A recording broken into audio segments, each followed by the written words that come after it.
This edition of the Ridley Report is brought to you by Freaking.com.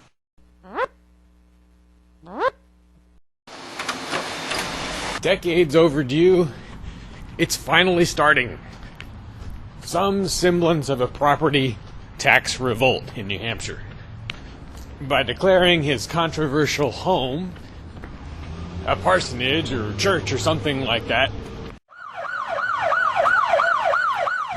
keen radio host Ian Freeman has probably triggered the 3-year countdown to having the home taken.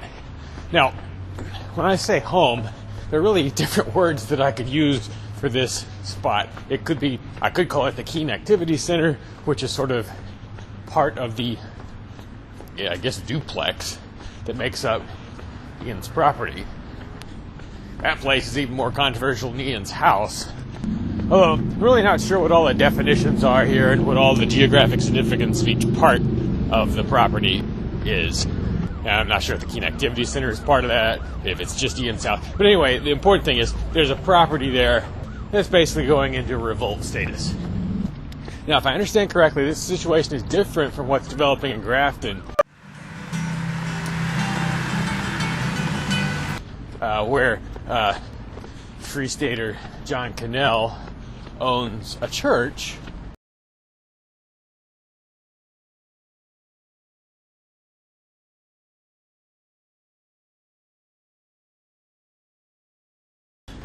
which is in fact a church building and is open to the public for worship services and so forth to a large extent.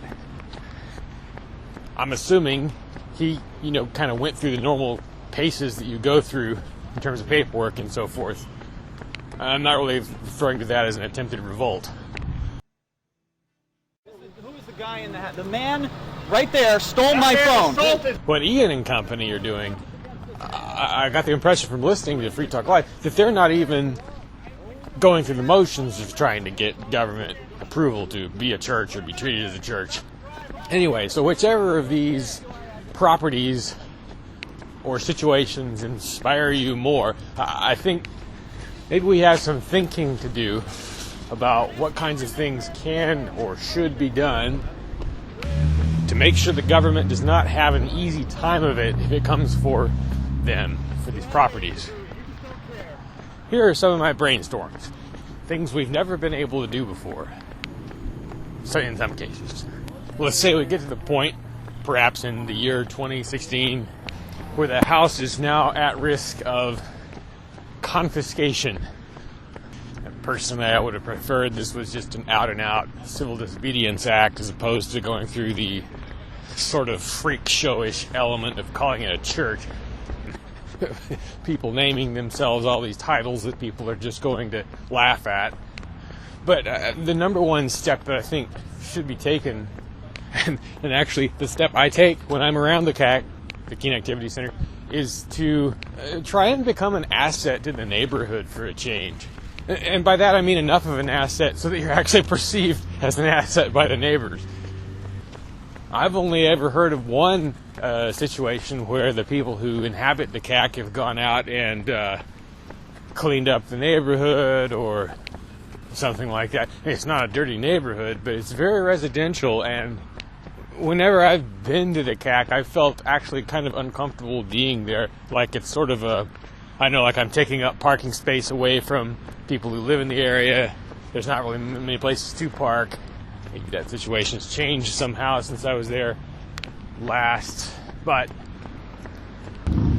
ice removal is another useful thing that could be done around there, which I'm sure the neighbors would appreciate. Ideally, as Ian is always saying, you don't want to do this kind of thing in isolation. And that's why he didn't do it for all these years, because he thought he would be kind of alone. But isolating themselves is exactly what the folks in the CAC tend to be doing. Why are you threatening? I just got a video Because camera. an object in your hand, and it's very threatening. Perhaps you should The camera back is up. threatening to you, Kay? Yes, I think it is. You just stepped Isn't up that to what me. you used to do? By failing to win the support of the neighborhood, at least some support.